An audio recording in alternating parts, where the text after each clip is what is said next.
Here we have a new 2023 Nissan Altima. This one comes in the S trim level in brilliant silver on charcoal cloth interior. The powertrain consists of a 2.5 liter naturally aspirated 4-cylinder mated to the Xtronic continuously variable transmission, and that allows us to get 188 horsepower and 180 pound-feet of torque. Coming around to the front end here, we do get standard LED daytime running lights along with LED projector headlamps, and the LEDs don't flash like that. That's just how my camera's picking them up. But absolutely stunning look here. I love how we have the gloss black. Don't see any hard black plastics, and it just makes it look that much more premium, even though this is the base model trim. Now coming around to the wheels here, these are going to be 16-inch steel wheels, but the aero covers, or I should say hubcaps, actually look pretty good. They look like aero covers, so I really like how they did that. So to the door panel here, we do get our standard blind spot monitors there. Power mirror controls are here. You can pick a side and adjust, and then you can turn them off in the middle there. Rear window lock, power door lock controls here. Power window controls, we get one touch up and down automatic for the driver's side. Bottle holder here. We're gonna go ahead and open the trunk, pop the hood, and open the gas cap. And here's our 6-way manual driver seat. But I have that seat adjusted for someone of my size being 6'3", so we'll check that out in a minute. And here is the window sticker, all the standard features. So this sticker is right at $26,955. And thank you to Nissan of Cool Springs for allowing me to review this vehicle. If you all want one or want to take a look at the inventory, I'll leave links below in the description. Let's check out this rear legroom.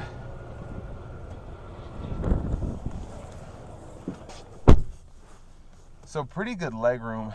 Like I said, this seat up front is adjusted for someone of my size, and sitting back here, I have about a ½ inch of headroom, and these are just barely touching the back of the seat. And if I lean all the way back, it's like I'm not even touching it. So that's pretty impressive for this size of a car. Now we don't have seat back pockets on either side, but we do have the middle seat that folds down, and then we have cup holders there. And the map lights are that yellow, which I don't like, but that's okay. Grab bars here. Let's make our way to the back. Gas cap there. And then to the trunk space, plenty of it. And we can hang stuff on either side here. I'll show you how we pull that and how we fold the rear seat down. Then we have our jack and such here, and then our spare tire there if you ever need that.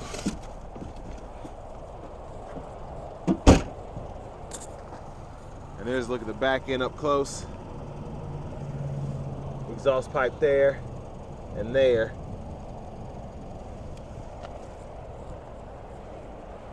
So coming around to the rear passenger side, that's how that seat folds down when you pull that lever. And then you just pull it back up, lock it into place.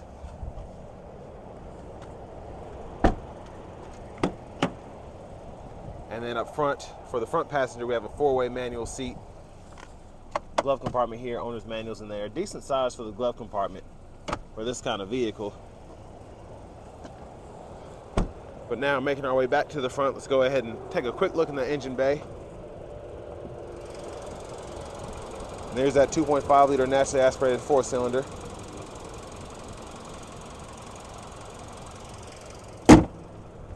And now let's go ahead and hop in the driver's seat.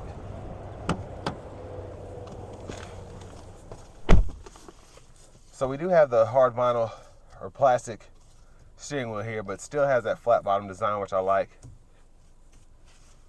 Now over to the radio. I believe this is a 7-inch screen. This is the base model screen, so you get AM, FM, and then you have a USB input and Bluetooth audio along with an aux. And your settings are there. You have a shortcut for your Bluetooth connections. So pretty simple here. There's the brightness. Then we can turn the display off. And then volume controls here, tune or scroll knob here. And then we can use this to go through whatever we're in. Hazards. There's the backup camera. And then down here we have our climate controls. This controls fan speed. You can turn it all the way off. And then on this side we have temperature, and you can set it to max AC by doing that. And then defrosters are here. And then fan direction is all down here, and you can toggle your AC as well.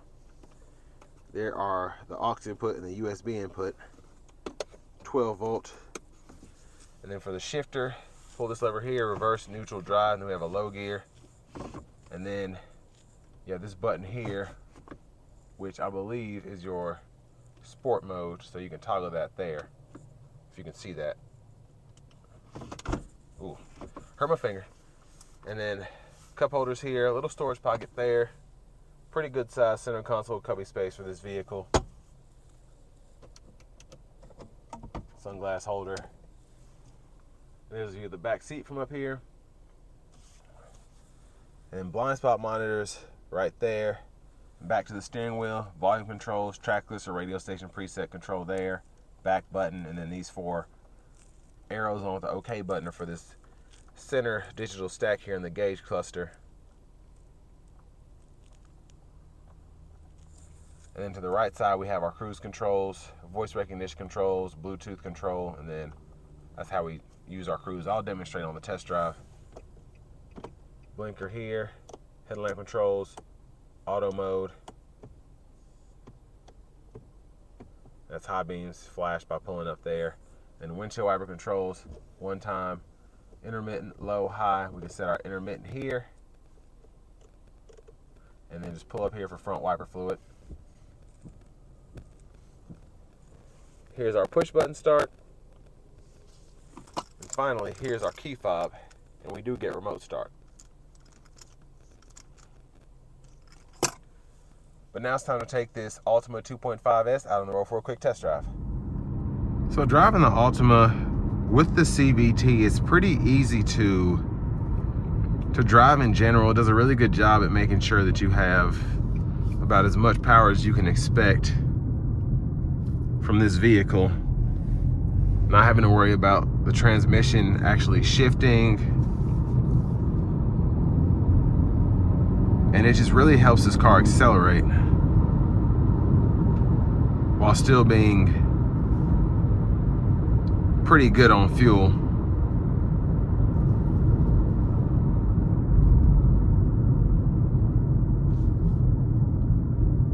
But a lot of people who buy this specifically for commuter cars love them because they're pretty easy to maneuver. The ride is pretty good. Not necessarily comfortable, but for a commuter car, it does its job. And that's one of the reasons that they're still relatively inexpensive compared to the competition. So the sport mode really does like a normal sport mode would in any other vehicle. It keeps the revs a little hotter than normal. And what I like about the CVT is because the power is so instantaneous without having to worry about finding a gear, whatever, this actually is relatively quick for a vehicle like this. So getting on the interstate here, we'll put our foot down and see what it does.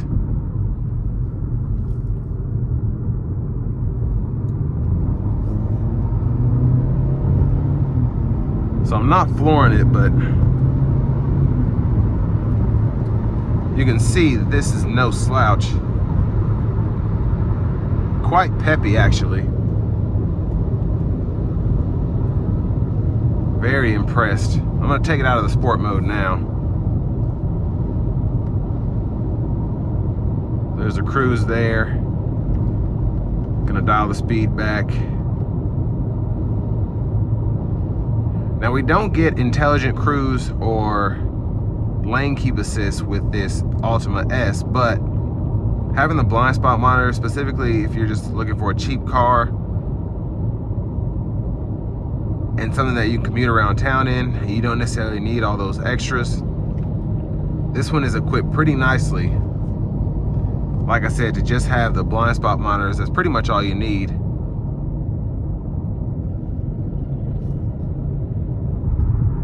But like I said, the ride was pretty good. Even coming down the interstate there, it's about an 8 out of 10 for me. actually probably a 7.5, because it is rather bouncy, but the ride itself is not jarring or super uncomfortable. Like I said, it's not the best, but it's what I would expect from a base model Nissan Altima. So the seats are not as nice as the ones you get in an SL or even the Platinums. And it's not power adjustable, and there's no lumbar support. But other than that, for an Altima S, it's pretty solid.